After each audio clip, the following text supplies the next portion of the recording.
I think one of the age-old human questions, perhaps going back to the beginning of humanity, is, are we alone in the universe? And that maps directly into, why are we here?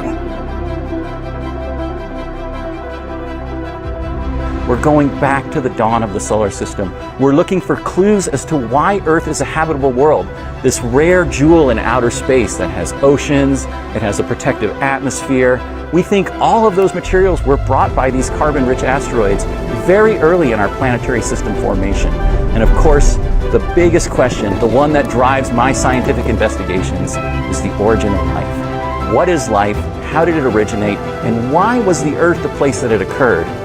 4, 3, Launching 2, in 2016 1. seemed like the highlight of my career at the moment, but it was really just the beginning of getting us to this incredible world, this small asteroid named Bennu. It's a stunning celestial object, and its shape is particularly intriguing. It literally is a droplet made out of rock, gravel, and boulder that are barely held together by their own microgravity. And it was amazing to have our spacecraft visiting this celestial neighbor for over 2 years.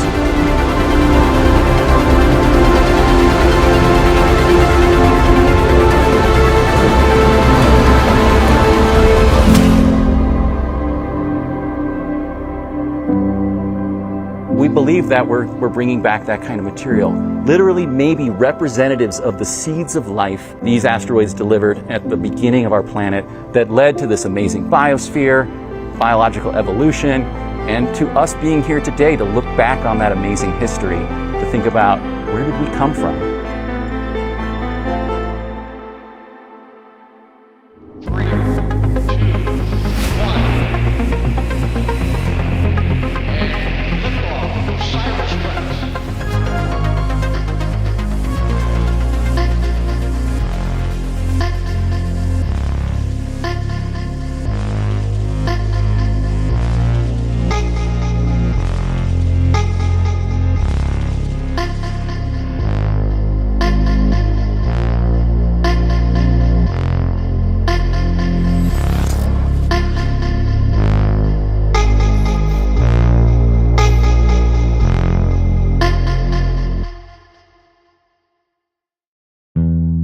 Before we get into the action, though, tell me, Jim, what are you most excited about? Lauren, it's the masterpiece of engineering we have here. Just think about this. In 50 years, we've gone from bringing things on the moon back with crews to all robotic sample return for science that's literally beyond words. It's sublime. So we can't wait to see what we're going to learn. We cannot wait.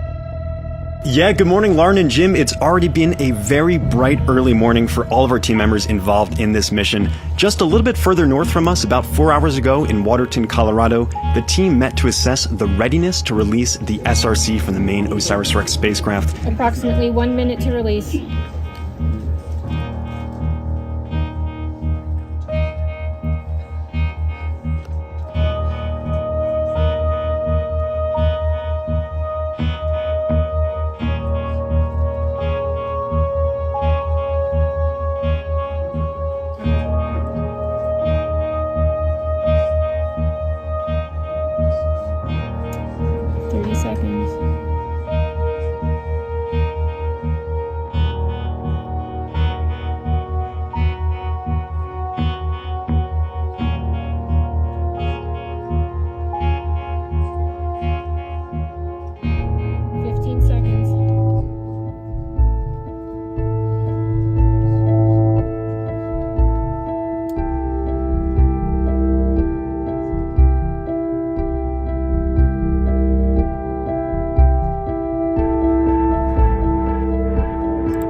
Hearts there with you as this precious sample is recovered.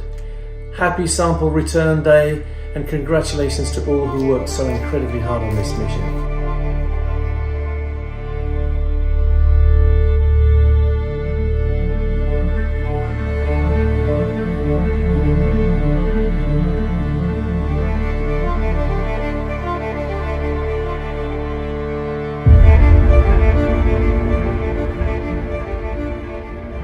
30 seconds. 30 seconds.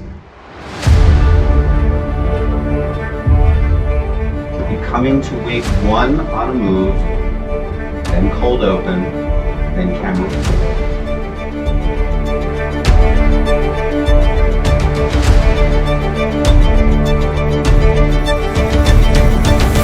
Seconds. 10. 7 more. 6, 5, 4, 3. Stand by, cold 2, open. 1. You're looking at live pictures of the sky above the Utah Test and Training Range. In less than an hour, a 4.5 billion-year-old piece of the ancient solar system will be landing here in the desert. This is live coverage of NASA's OSIRIS-REx sample return. Very clear skies this morning as well. As we were actually driving out, I saw a shooting star, a meteor, and in just a few moments, the SRC itself will be streaking across the skies as we begin to track it. Our high-altitude plane is up in the sky, ready to take images in the infrared of our SRC, and we are here, ready to go to cover all of today's mission events. I'm going to be right here with you all throughout the process as we get closer to that entry, descent, and landing.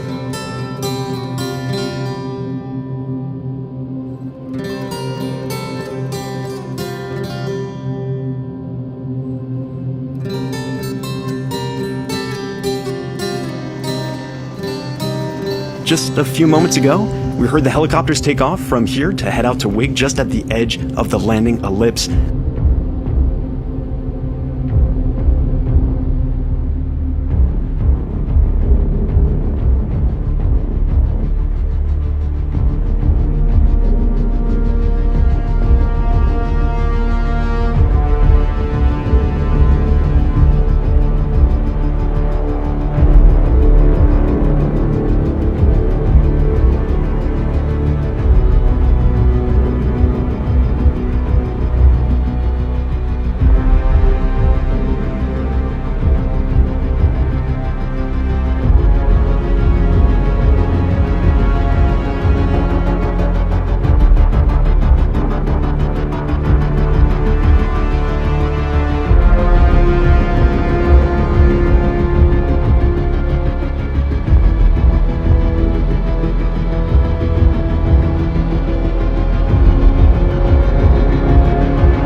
Now, I am on the edge of the landing zone that we call the ellipse. It is a huge landing zone that is larger than the size of Rhode Island.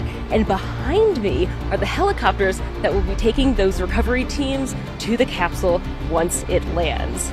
Now, these teams are prepped and ready to go. We're just waiting for that capsule to arrive. As the SRC approaches the edge of Earth's atmosphere, we are just moments away from the world's largest ever asteroid sample return. Jim, what are you feeling right now? I am literally tingling all over with exhilaration. This is a small step for a capsule and a giant leap for science. It really is, and if that's one thing we can impart, that is it. This is a huge, huge milestone, a great achievement. So this is it. We are just 15 minutes away from the OSIRIS-REx sample return, a journey of 7 years and nearly 4 billion miles. The work of thousands culminates in this moment. Let's turn it over to our mission commentator, James Traley, to take us through the final moments. James, we're all yours. Yeah, Lauren, buckle up and get ready for the ride of entry, descent, and landing. This is 13 minutes of crazy descent, punishing deceleration of our spacecraft, starting at 27,000 miles per hour when it enters into Earth's atmosphere, and eventually slowing to a leisurely 11 miles per hour as it descends and lands on the Utah Test and Training Range. Recovery operations, helicopters 1 and 2 have arrived at the holding location. So good news, our helicopters are ready to go and begin those recovery operations just as soon as we have confirmation of touchdown here. And as the sun begins to rise in the west coast, the SRC is going to be streaking across the atmosphere above San Francisco, California, about 82 miles in altitude. It's going to be coming in hot, over 5,000 degrees Fahrenheit, almost a couple seconds after it hits that atmosphere. That's about half as warm as the surface of the sun, to give you some context.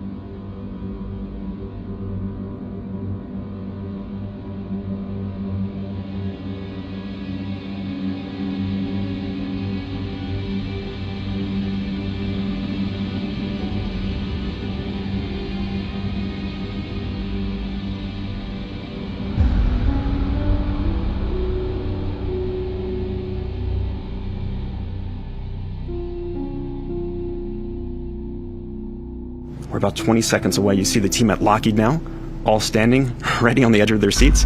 This team, I'll remind you, just a few hours ago, gave that command to release the SRC on this long journey. It's been on its own for 4 hours. There's nothing we can do at this point. It's coming in, rain or shine. EDO milestone. The SRC has entered the Earth's atmosphere. UTTR tracking assets have acquired. And here we go. Start your stopwatch right now. We are 13 minutes of entry, descent, and landing. We have that expected milestone of entering into the Earth's atmosphere. We can see the team at Lockheed, and we actually have a visual now. This is from our infrared tracking camera on the WB-57, our high-altitude plane, at about 47,000 feet MSL, mean sea level, getting a great view of that SRC heating up as it enters into Earth's atmosphere. The punishing deceleration that spacecraft, that SRC, is experiencing right now, as it comes in at about 27,650 miles an hour. You can see it glowing brightly in the sky. And in just a few moments, we're going to reach peak heating and peak deceleration. That's at 32 G-forces, punishing G-force on our SRC. A phenomenal view of that streaking SRC coming in across the sky.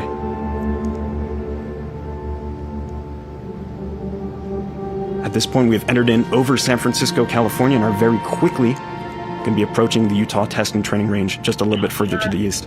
EDO milestone. SRC is experiencing maximum heating and maximum deceleration. So you just heard right there, we're experiencing that 5,000 degree Fahrenheit maximum heating, burning scalding hot on that heat shield that is protecting our sample within, and maximum deceleration that is at 32 G-force, punishing deceleration from Earth's atmosphere, the drag forces that are acting on that SRC. Once again, as I mentioned, that sample is safe and sound within that SRC, that sample return capsule, as it comes in, burning through Earth's atmosphere. You can see our high-altitude plane searching for that SRC. You can see it faintly on your screen there. Our next milestone, we'll be expecting that drogue parachute deployment. That'll be at about 102,300 feet altitude. And as I mentioned before, that will stabilize our descent and slow us from hypersonic to subsonic speeds as we continue to target the Utah Test and Training Range. Expected EDO milestone. SRC commands drogue parachute deploy. So we heard that command to deploy the drogue parachute. Waiting to see that visual confirmation, but that is at 102,300 feet.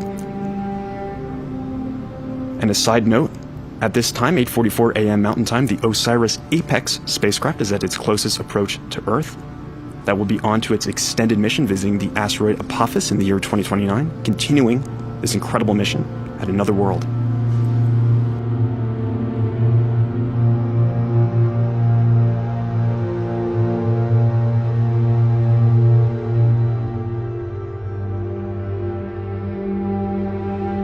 Our next milestone, we should be expecting main parachute deployment at around 8:49 a.m. Mountain Time. That will be at around 5,000 feet elevation.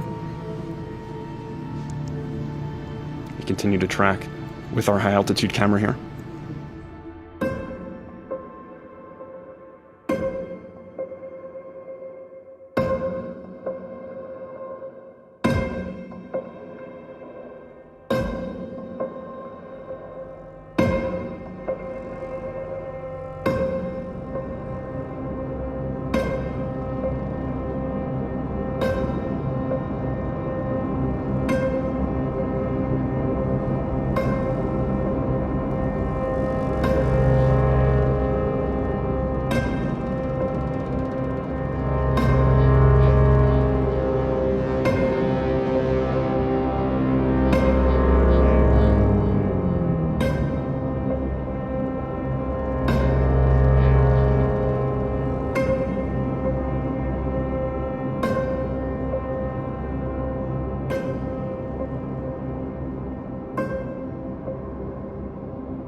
EDO milestone.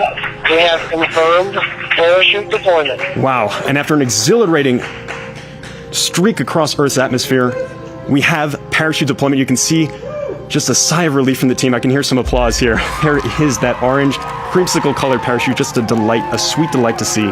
in our sky here over the Utah Test and Training Range. And now this is like a marathon runner savoring that last lap here as we approach the finish, that landing in the Utah Test and Training Range.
I repeat, DDO, SRC has touchdown. And touchdown of the OSIRIS-REx sample return capsule. A journey of 1 billion miles to asteroid Bennu and back has come to an end, marking America's first sample return mission of its kind and opening a time capsule to our ancient solar system. And the team can now breathe an immense sigh of relief. We now have the sample return capsule, the SRC, containing pieces of the asteroid Bennu. You see the reaction there just moments ago as they got that sample back on the ground.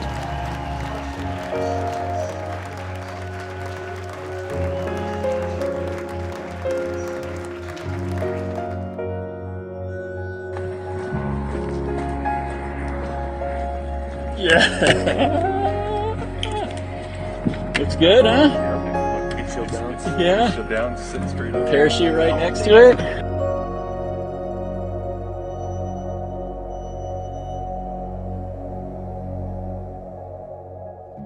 We did it. Not even tilted over. Did it. Not even tilted over. Yeah. Beginning to install the covers. Standing water. Beautiful. Water safety huddle down. OREX on 3. 1, 2, 3. OREX. Congratulations to the OSIRIS-REx team. You did it. You designed it. You built it. And you carried out the first mission to collect a sample from an asteroid. And after a 2-year journey, it has touched down at the Utah desert. It brought something extraordinary, the largest asteroid sample ever received on Earth. This mission proves that NASA does big things, things that inspire us, things that unite us, things that show really nothing is beyond our reach. It wasn't mission impossible. It was the impossible became possible.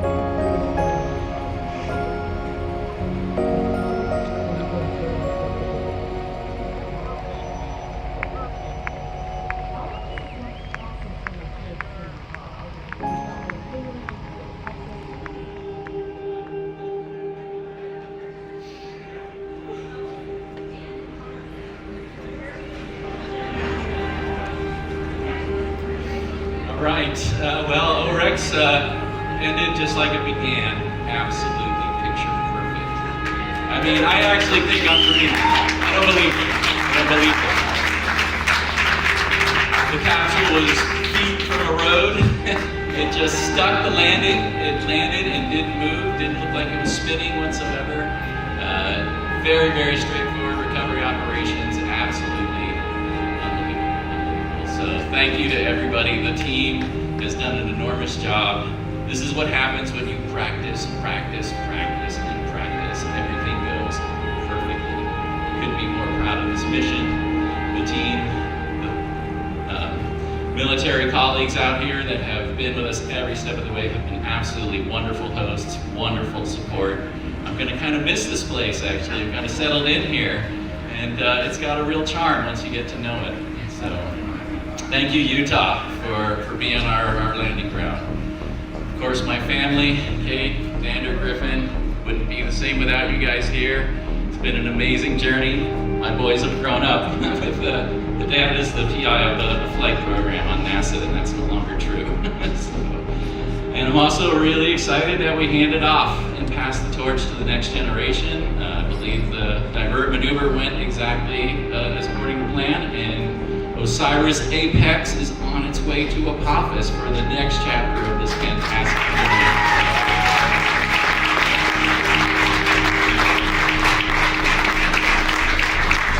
And I cried like a baby in that helicopter when they told me that parachute had been spotted. I tell you what, that was the end of a long, long day. We've been up since about 1:30 this morning with spaceflight activities and everything. I can't wait to see how they're doing over in Avery. Hopefully they got that capsule nice and secured and on its way. There we go. It's like they're getting ready to get to that back ship and see what the treasure looks like inside. So best times are ahead of us. I always feel that way. We're going to get in that canister. We're going to feel that tag sample. We're going to see those samples of Bennu, and we are going to rewrite the history of the solar system with the material that we brought back here. Thank you. The doors are now open. We're entering into the clean room, and that SRC is about to be moved off onto our clean room fixture. This is why we do science, right? To get these kinds of samples, every piece of dust and grain inside that sample return capsule is a PhD thesis waiting to be written. It's a new discovery waiting for us about the origins of the solar system and our place in it. And the vast majority of that sample, more than 70% of that sample, is actually going to be stowed away for future analysis. We did the same exact thing with the Apollo missions when we brought back rocks from the moon. A large quantity of those rocks and dust from the moon our astronauts brought back were stowed away for future generations with the expectation that our technology will continue to improve and improve and improve, and then we'd be able to ask questions that we couldn't even begin to fathom. And now the same thing we'll be doing with the OSIRIS-REx samples that we brought back from the asteroid Bennu. A lot of these will be opened up 50 years from now with scientists who are yet to be born, asking questions we can't even begin to imagine.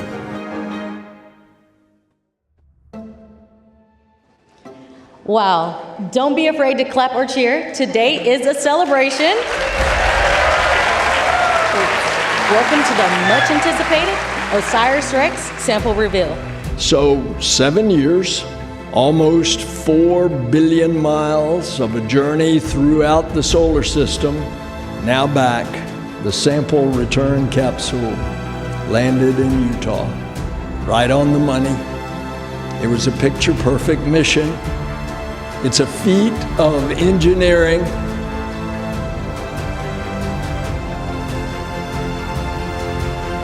So, you ready to see the results of the mission? Take a peek. Rocks tell you a story, right? And it's the story of Bennu and the history of the solar system that I'm most excited to unravel with the science program.